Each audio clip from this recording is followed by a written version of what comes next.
no sat fufu ni vinyo miauzo yo eke mi fondo mi fonyere Aztec no sat afon e fonyere ele ya ele enyo do pe kai mi yona be Aztec no sato mudo akpena mi tata maseye mudo egbene toji no toko le semia be ni pol kapopo ya mia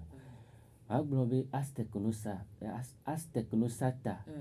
tɔ pe ɖeka ɖe me nyi le míade nyigba Togoa dzi ke le Lomé précisément ye Aztec no sata míwɔna dɔ ku ɖe Adam de mo be wɔnɔ míagblɔ be alɔvinudɔ míwɔna le Aztec no sata ye le míabe alɔvinudɔ wɔ mia dɔ kɔ mi la kpɔ be míwɔna sécurité be dɔ ye le sécurité mia mi le kpɔ caméra de surveillance mi le kpɔ central incendie central alarme incendie be nu ye zongba bia fi ɖe kpukpatɔa enu ko dona ke ɖene fiɔ be ye ezo be dzesi ɖe dzi la do me ɖo ɖa eya esi nya le me xoxo be ya be zo gbana lo ne wa ƒu du ɖe ŋuti mi gbɔna dɔ ku ɖe gâche kudo porte électronique porte magnétique porte ko la te hu kudo carte alo badge awo carte alo badge mi wɔna dɔ ku ɖe wa ŋuti le mi gbɔna dɔ míagblɔ mi wɔna dɔ ku ɖe ŋke mi le yɔ be dɔkusu be nusia ke mi le yɔ be panneau solaire mi kpɔ be panneau solaire nye dɔ ɖe ke ɖo esɔme sugbɔ ye mi le hu ku ɖe ŋuti fia míagblɔ mi wɔna dɔ ku ɖe panneau solaire ŋuti ye mi gbɔna dɔ ku ɖe ŋke mi le yɔ be antenne parabolique mi wɔna câblage si amewo da tso ahoe vɔa amewo da tso ahoe tɔ xɔ tutua ehiã be míatia mi la va ke ye mi la gbã gli ado eme tuyau adɔ kato eme da ɖe ne woate va do antenne ɖe xɔ keke me alo woava do caméra wonyi be woava do caméra asɔ kasɔ to eglia ŋuti o mi wɔna edɔ vovovo kama gba to glia ŋuti o la to glia me zi ɖeka tuturo ko mi nana mi wɔna nene be edɔ ko mi wɔna sigbe na me ɖe le dzi nu yɔ be ɖe fifi le dzi ame ke la va do caméra ɖo ebe dɔ pe ye ba ho mia yɔ mi wɔna dɔ no yɔ mia mi la wɔ sigbe alarme be nya ke mi gblɔ o ŋgba le sɔ safle le hu tufi ro ju ɖo mi o ele va miete mia gbɔ ɖeka mi wɔna dɔ kpata panneau solaire ti ame ɖe be woado zo mi le gbɔ efi le kɔpe ɖe me alo zo le gbɔ gake vɔa edzi be yewo so zoa ɖe ya nɔ zã dɔkusu be nusia ela te yɔ mi la va wɔ panneau solaire ne tsã ala ame ɖe be edzi la wɔ kpɔ ŋke le dzɔ le be dzoa me alo dzuta mi la te do antenne ne nene ba mea antenne le ko la no ele dzuta vɔ la kpɔ ŋke le dzɔ le ba ho mea si bena ewa antenne mi la do ɖe ba ho me kusu ŋke le dzɔ le ifia me ma te nɔ kpɔ no antenne parabolique Canal Plus strong vie be nuwo ebe tutu ye miɔ mi nya ye mi wɔna ye dɔ ke mi wɔna vɔa azãdi ya mi gba ƒona ŋkuso tutu ɖo tsã ŋuti be yodzro be ya na tutu ɖo dumeviwo tsã ana tutu ɖo so nu ke ŋuti o ma gblɔ bena edɔ ke ye wonya ehiã bena woame kudo amenɔvi edɔ ko kpla ko nya wɔna ye woɖu tu nea le dɔa be wɔwɔ mea sã ya ŋutɔ zẽna o la nɔ ame ɖewo ba ho mea la ame ɖewo la kpɔ la nɔ dɔ ɖekea wogogo na me be dɔ ya dzɔna dzi na yewo bena yewo dzi la mɔ nu dze ŋuti to wɔnɔ mea ena bena míabe dɔwɔƒea esɔe ɖo eɖokui dzi bena mu nyi be chantier edɔkpoe la nɔ xɔa be nɔ wɔna amewo ye la te nɔ former ame kowo di bena yewoamɔ nu dze edɔ ko mi wɔna ŋutia ye la te nɔ tutu ɖo nɔ anɔ kplɔ ɖeke be doa kusu woatsã woamɔ nu dze dɔ wa ŋuti woaxɔ ɖase ɖi gbalẽ ɖe ŋuti ke ye woatsã woate sɔ ɖeke be do asɔ wɔ dɔwɔɖu ne ma nyi edɔ anɔ alɔvinu na woatsã woanɔ ena be mi wɔna tutu ɖo na amewo edzi ku ɖo míabe edɔa ŋuti amewo kewo xɔ tutu ɖo le mia gbɔ va eɖoa tutu ɖo wɔmitɔ dze fia vi ɖe amewo va to mia gbɔ tsã gbogbo ɖe egbe nyi dɔwɔɖu le alɔme na amewo ye wole wɔ le ɖua wole kpɔm dzidzi nea enyo mu do akpe ma gblɔ bena ame kowo nyi evinye ye woxɔ ɖeke be tutu ɖo le gbɔnyea ame gbogbo ɖewo lea edɔ ya enyi edɔwɔɖu nɔ ko wole wɔ wole kpɔm dzidzi nɛ Kengboe amero chonlia waya over wanto be obe culture générale nti over wanye nyanyi dobe nyanyi yola ola o la po amu ni papa me ganho kere ke bi do e duro no be na o sivoro o ku to gbe ga ke bo bo be o do la mo nu jinti pe mi be o nto o la we wa degree ya o re ke o wa be yo anye na yo roku kengboe mi la ga po étudiant gbogbo ro va plan na ke be do ake o nye ya o di be anye pepe voa sukulu alo ano bureau mi abi susua kombe gba le ta me na we na be na o npo wo na susu nto ya be yo la ba play ye mi le gbon be yo le pla do di la wo do ado ma ni do du na wa o do la don ke mi ona be sac de chantier o npo da si wa ro ko be a pla pete kaka ba play tournevis e pince perce do nu so kore mi o on ka ni ba mi a enwa ya o so do ani pepe voa entom so re ko di be da o do wa da voa ekple ya entom so be da so e do o du ye cha ya kple ya nye gba lo po efo efifi atutu do o si gbebe de gba le mi asi mi le ji la tutu do ken ku mi ma gbon be na eji ami va na mi ponampo mi bona mo kure nya be tutu do evovo nti yemi ona tutu do un mois tona mo mi wetri de ka mi ona wetri amade yemi bona eperika chambe tutu do na mo ye mu blona mtena gbere ji be un mois be tutu do ke mi ona eya elese do se po avant goût e tutu do de meni mi ona so pe na de amesia me kere ke be do ejuru ne be akple nto bo agan po le si me la te no mi agba o 6 mois 1 an wa mi so pe na de wanti yere ke be tutu do 1 mois to acha e la pera mere nti ke ento be dépannage clou le ba home e hlo me hadudu mi a e la te régler nu wa de ke be tutu do 1 mois to amu na pepe ami aba mi ama pasi akobe ni technicien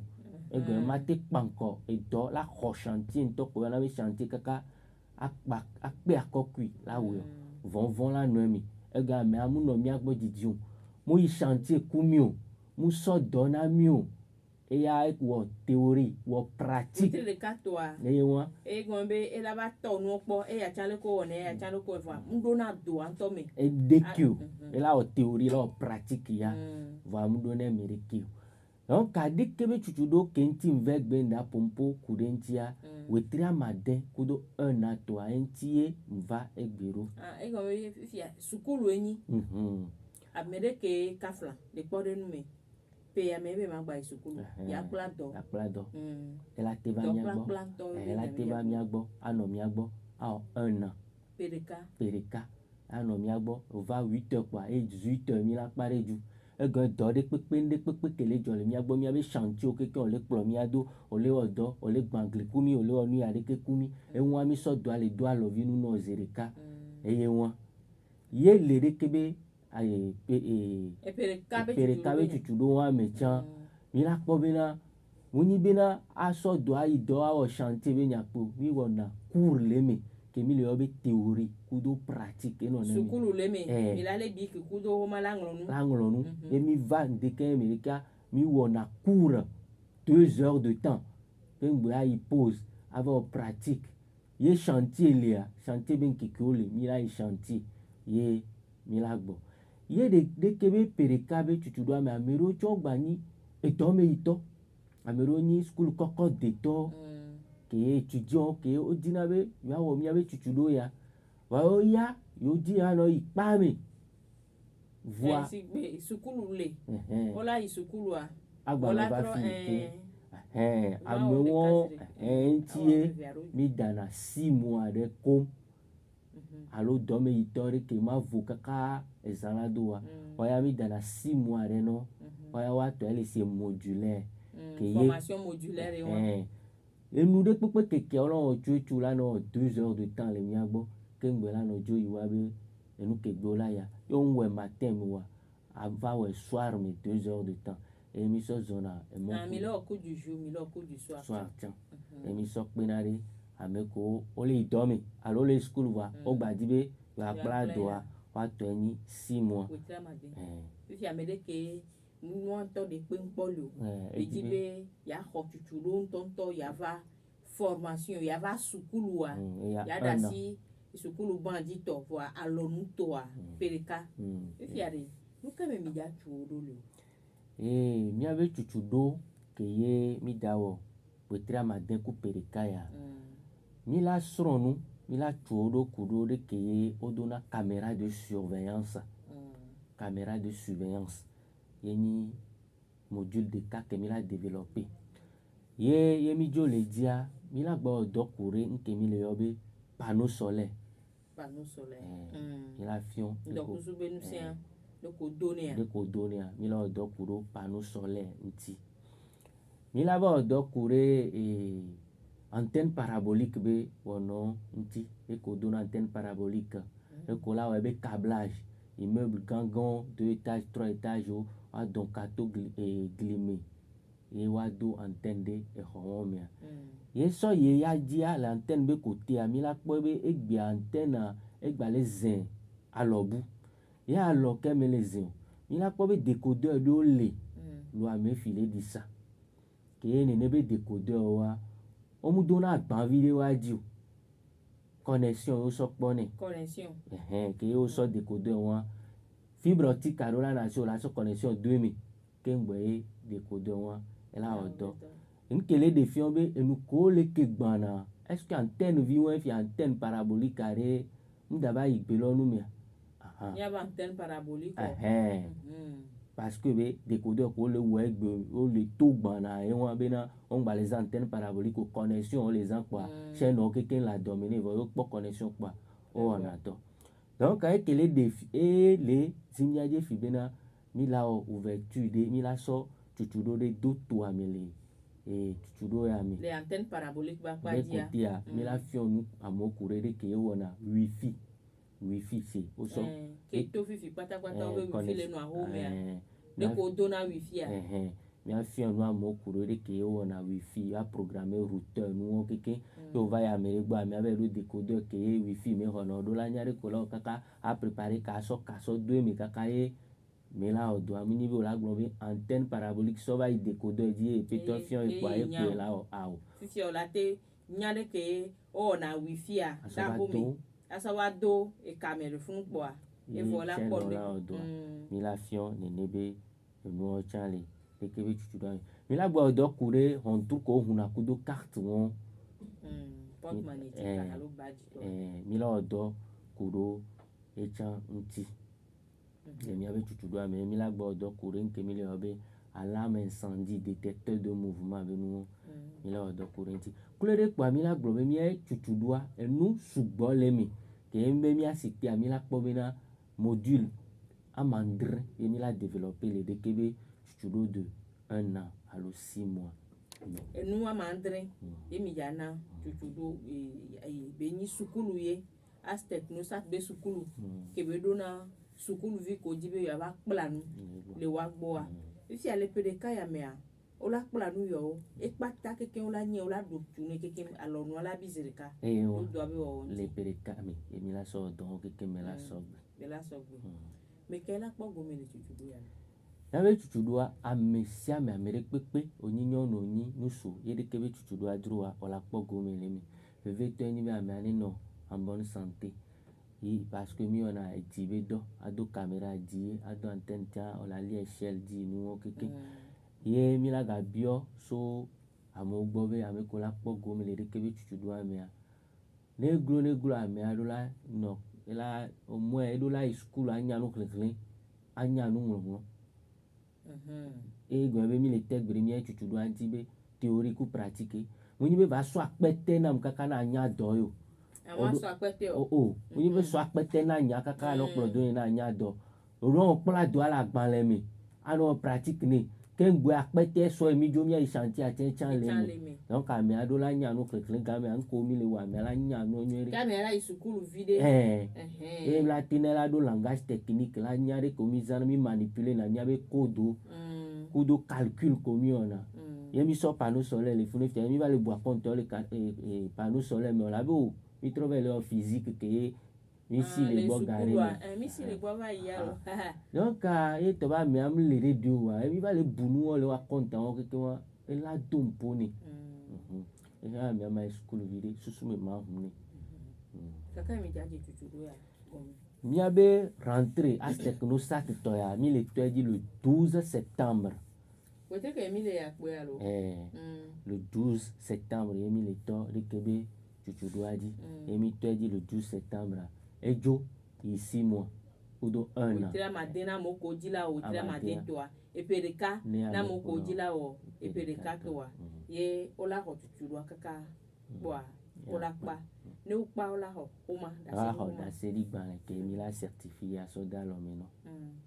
da seri gban le wa ye jo la to tele fi ola te odo wa to la ba ko wa be do pe a e jo la to tele wa te odo agbo me ayo pla do le monsieur Tete Vignon à Technosat BDG agbo e nde ju anja ma répondre à nyene tati di gban le go ba me ano gbo ni e pla do e du tune nti muso agbanle so do asini mi le gbonbe de kebe e sukulu ya nyon chala te ba ho le kebe tutudu ya le mi abe sukulu a ye chala te no tenuji ya no odo se gbele ke musu wona nyon no le fi ko wona eni be do nyon no le fi ke yo o npo nyon li ati kwa nyon no le fi o li na ti o gbana mango donc nyon no le ko la te li a échelle di o la do caméra o la do antenne parabolique amono asi nyon no formation le gboni ke yo o wo nu o ba ikeke o don pata tutudu abega ya glo be mi abe tutudu a me ke di la po gome le ke be tutudu a me a droit d'entrée ke mi le ni ke le ni inscription le ni 15 000 il y a pas 15 000 la frais de formation so 15 000 so wa ngro ni ko il y a frais de formation et il y a yo mi kwa o la se le ke frais de formation le et le ko la turo ja vire kwa e la ikeke ni ko ngro ti ele ni 15 000 kotoku ya ton yo la so ngro ni kwa ya fi asigbe na o tra ma den to wa nene kebenya milagble na eperekato wa nene kebenya fi ale ko la turo chan ye bela soa e chan milagable asemi jilado le wale be a sukulu pe a le jaji como le bioro ko be viola gba sukulu a alo wa pla lo ndori ke ba de vinao vide de kela te no amere ke la wa pla le kebe tutudu ale mi agbo la vale be sukulu a vide ke be la te hibani ndo akpe ma gblɔ be na alɔvinu do adɔ ɖe me nyi ke muguna me ye nye ŋutɔ me le fi adɔ ke le wa dzi tsoe ɖe me nyi le elãme nam ege ye nu kea ne dzro ma wa kaka zã la doa ame ɖe la yɔ tsã o la be wɔ dɔ ɖe o tsã la kpɔ ɖe sɔ do egome voa anɔ anyi kpo o ma kpla dɔ ɖe kpo ya mu nyɔ kanfra mu nyɔ kui ɖeka ŋutɔ ehia be o tsã anya dɔ ɖe la na anyi keŋgbe anɔ gblɔ be na ri edɔ anvɛ gbe o nya dɔ ɖe enu ke o tsɔ gbe le do gbe ɖa kpoa eɖe la va o la wɔ kokoko donc ame ko la kpɔ ko me le miabe tutuɖo ya mea enu ŋutɔtɔ ye mi sɔ da sɔ do alɔme nɔ ye nu ke amea kpɔ antenne parabolique do wɔ mo la kpɔ caméra la do ye ŋkpɔ do eɖe vɔa eɖe la va tete ego be tutuɖo amu kui le kape kpo ebe nyi enu vovovo ye le ɖe ke be tutuɖoa mi ke ɖe kokoko la va na amea godo ya kpo ye le miabe tutuɖoa mea ŋgba zɔna mɔ ɖe kudo amewo ye ke mi yɔna be entrepreneuria parce que bena ebli ŋuti na te kpa mi ono eblia o la kudo la sɔ do mi anɔ wu isi kaka mi la tite kaka la wɔ nua ko ye o tɔ do akpakpla o do xɔ ame zi ɖeka afɔɖeɖe ɖewo le ko la wɔ ɖe kakakaka ke na ke le ɖe fiɔ be ya afɔɖeɖe ko wo mu gblɔ nɔ wa o se o wɔ ɖe dzia o ma kpɔ kpa formation o ma kpɔ kpa 6 mois o ma kpɔ kpa 1 an ke ŋgbe la tɔ ɖe ke be tutuɖoa be gaɖuɖu o la tɔ dzi zi ɖeka ko kpɔtɔ le yi sukulua o la po job tɔ dzi la nɔ po job zi ɖeka nene wo kpla na dɔ ye wo va kpa edɔa vivi ne wa mi be o la tete be kpa voa ke ŋgbe ma di dɔ non donc dɔ me nyi mi wɔna kuɖo ame ko la kpla le ke be tutuɖoa ŋuti keke mi le gblɔ be mi le wɔ tutuɖo ya ŋdeke nye ke ŋgbe mi gba le wɔ examen tsã ŋdeke nye gane mi o examen gane mi ŋdeke nye kpadzia mi wɔna ɖe ke be tutuɖoa 9h à 11h ye mi la wɔ cours 9h de 11h ni cours chantier ya gaɖe kpe game ye chantier le ya mi ma te fixe game ni o chantier le kpa mi dzo kpa ye wetrɔ me mi kpa ye mi la gbɔ cours wetrɔ kpadzi tsã 18h à 20h so wetrɔ me gade na examen gade ye mi wɔna théorie ku pratique centre tɔ wa voa chantier be game ya gaɖe kpe game fi kanto ya Technosat ale ma gblɔ be Technosat be dɔ pea ele bebe o terra e macaroni mama be pa que trouxe o terra fia ya be do pia terre e o terra anti le modo do ato miserica e me panko e beba di da pe arura donc ayo gbe do terre ba gba mo pa o do aste kono sat ko ne mia gbonyare na jila o mia gbonyare na moko le se mia ni ko wale be o chon le jinde la plavoa susu an polo vana o nuke ma nya kemia to na moko ke le se mia be ni ko ndo akpe ma gblo be amerique le butame be nke la o ma epe ale ya e ma gblo be ke le se mia be no polo kapopo ya mia ne so ekpo be e ma on to edi be na e chen ya se mia be ni po ga ya me ke le se mia no po donc are ke be tutu do ke ye mi sodo tome ye mi dawa e no vere meni ke ye ame ke la po gomele de ke be tutu do amia ma ni nu ke ye ma ni tangugu ma ni nu ke ye me la do klube de ke nyo donc ame ko gbe se mia ni kokpo ma don seme one ba po gomele de ke be tutu do ami e nu sugbo la to le e me no o chon la yo la gbo la hlende so gbo ba ahome no ba ke dia mula to la ke ni yo la pokala mi la pomile 91 13